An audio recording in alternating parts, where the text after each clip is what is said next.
Hello, guys, welcome back to the YouTube channel. It has been not a long time. Are you guys proud of me? I've not faltered. I have somehow showed up. I feel like you guys have noticed this firsthand, but the one thing that I do struggle with it is consistency.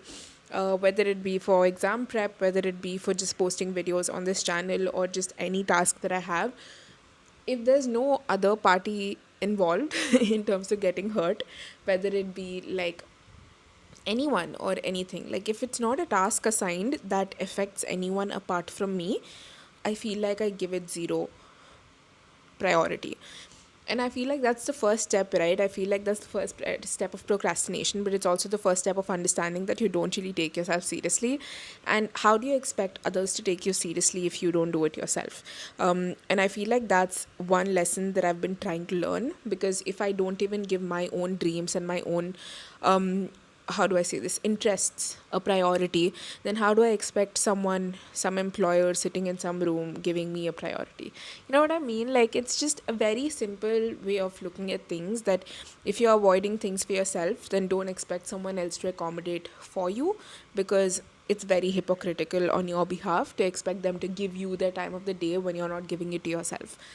So, um, I feel like because I've been trying to adapt that, I've been trying to get better a little every single day, trying to make the most of the time that I have and the time and the type of ideas that I have, because it's going to be very, honestly, very stupid of me to think that others are going to hire me or talk to me or give me their time when I myself don't show the discipline that I think I deserve.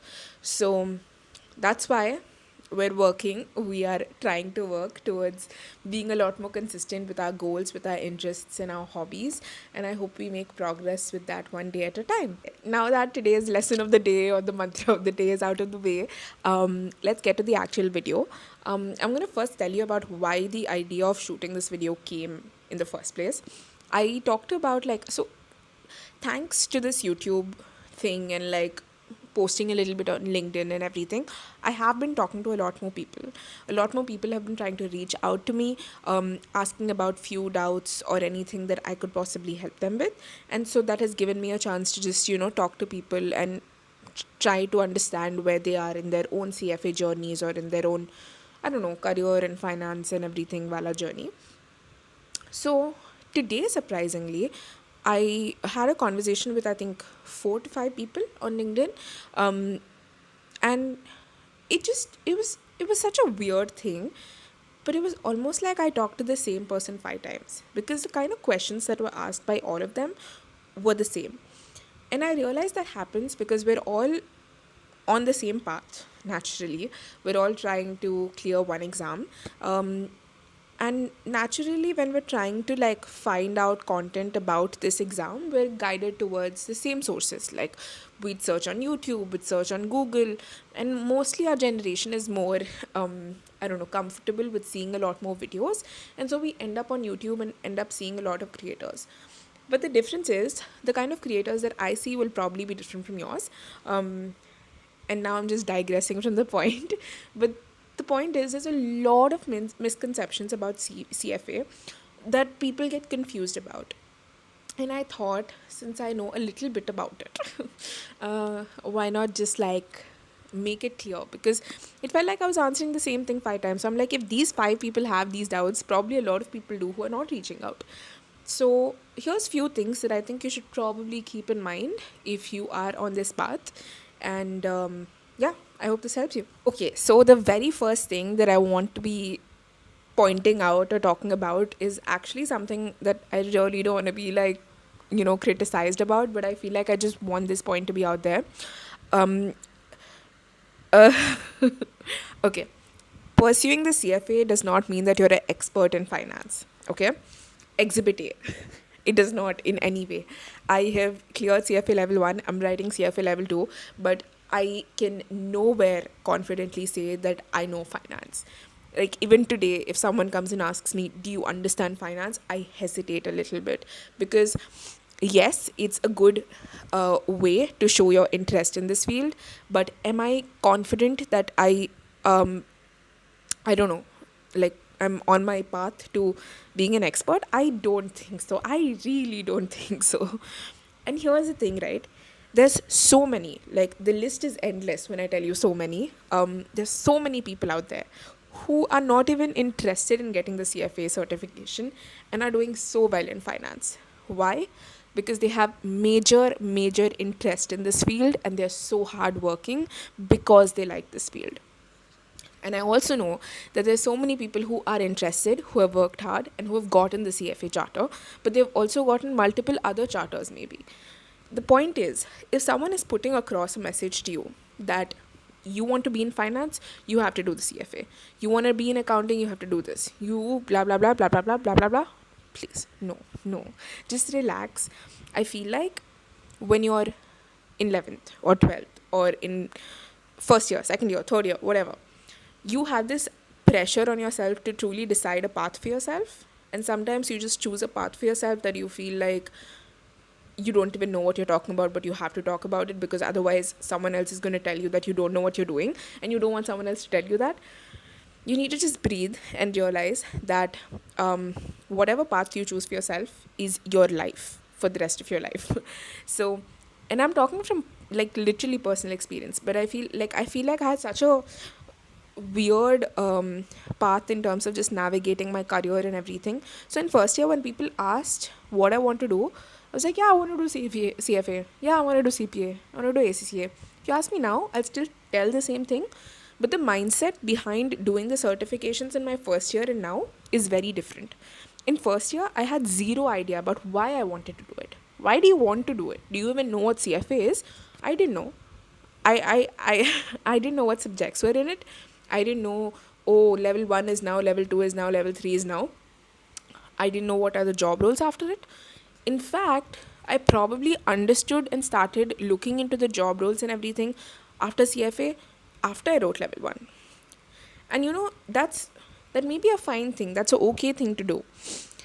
But if you're someone who can't really spend the amount of money that it demands, spend the amount of time, the effort, I don't think you should be forced into making decisions like this for yourself.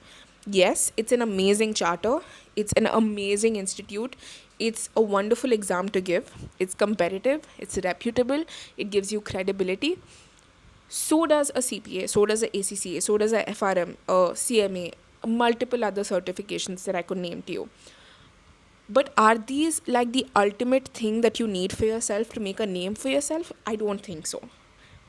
Because unless and until you don't have the interest and the hard work to even work in a certain field, no certification in the world can help you get there. And yes, it might be easy for me to be sitting here with say no job or anything like that, telling you this. But I'm coming from a place of just awareness about the fact that it's not that easy to just say you're interested in something. I can't just say, yeah, I'm writing CFA, I want to be in finance. No, I need to make the effort to actually be aware about finance. What's the news today? What's happening in the market today? What are the companies? What are they working on? These are things that you have to be invested in if you want to be in this field. And if you don't see yourself aligned with that, I don't think CFA should even be on your radar.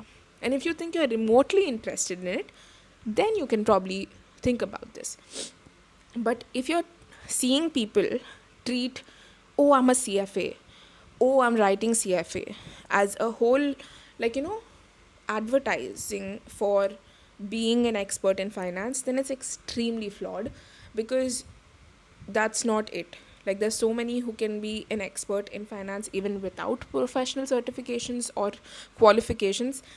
But just understand that this is a exam and it's a learning, and truly invest your time in it only if you truly want to learn and not just, advertise it for yourself.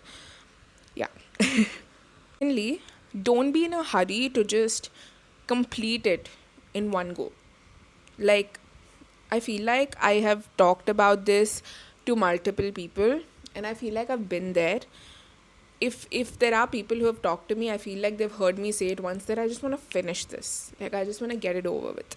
And I feel like that's why I took like this rush decision last year of writing my level 2 in August 2024, which resulted in me honestly failing because I truly wasn't ready, because I didn't want to. Like, it's, even if you don't realize it, it's a taxing exam. It's a lot of work, and amidst everything that happens, say your job, your college, or anything, you really need to take the time for yourself to make this better for yourself.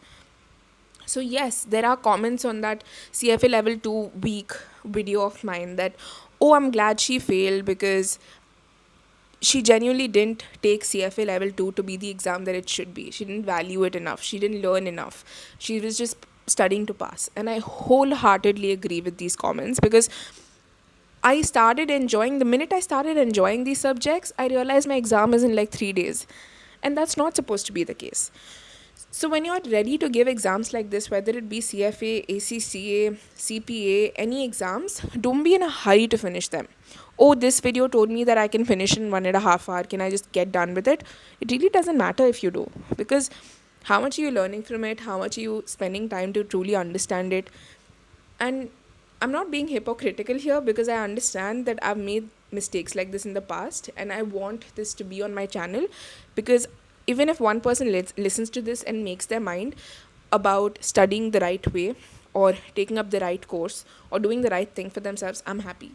Because even after making mistakes, I'm finding myself in a position where I'm giving myself the time to truly learn and understand that this is how it's supposed to be done. And that's why I thought I'll share it with you. So don't be in a hurry that, oh, I'll give my CFA level 1 now, then I'll give CFA level 2 in August, then Feb May L3. It doesn't work like that. It's truly, truly taxing, and understand the kind of effort that goes into it, and just respect the exam. Respect the exam and your ability to learn this and master this, and enjoy it. Truly enjoy this, because it's very, very, like, good. And this goes for all certifications. I feel like I should just make this very generic, because all of this applies to all certifications out there. But yeah, just keep that in mind. Like, I have so many more points to cover, but it's 3 a.m. and I'm very sleepy. So I'm going to go and sleep. But if you're interested in more points like this, or just listening to more, I don't know, yapping sessions like this, comment down below that you want a part 2 of this, and I'll probably make another video like this. But yeah, just be informed about the kind of choices that you make, and just understand that if you made the choice, it's okay. You can change your choice. I feel like there's so many decisions that I made in my life, and I talk like I'm like old, but like at least even in like the last 3-4 years, there's so many choices that I made for myself that first I thought it's the right decision to make, and then I learned that, oh, maybe it's not. Maybe it's something else, and maybe something else will work out. And does that mean that I'm a failure automatically? I don't think so. It just feels like I am willing to learn and make the right decisions for myself, but I also want the chance to make mistakes first. So if you're taking decisions that are feeling right now, good, take it. But understand there is a possibility that you might feel like it's a bad decision a few days later, a few months later, a few years later, and that's fine. As long as you're seeing that you're not right all the time, and that you can be wrong and you can falter, you're on the good path for yourself. And yep, I'm gonna go now. I hope this video was helpful to at least one person. If it was, just like or comment to let me know, because I'm really anxious about putting this out, because it feels like, it's very generic things to say, but everyone kind of needs to hear it. Okay, subscribe, hit the like button, comment. Let me know what your favorite part about this, or if you resonate with any of this. I'm going to go now. I'm going to sleep. Bye. Good night.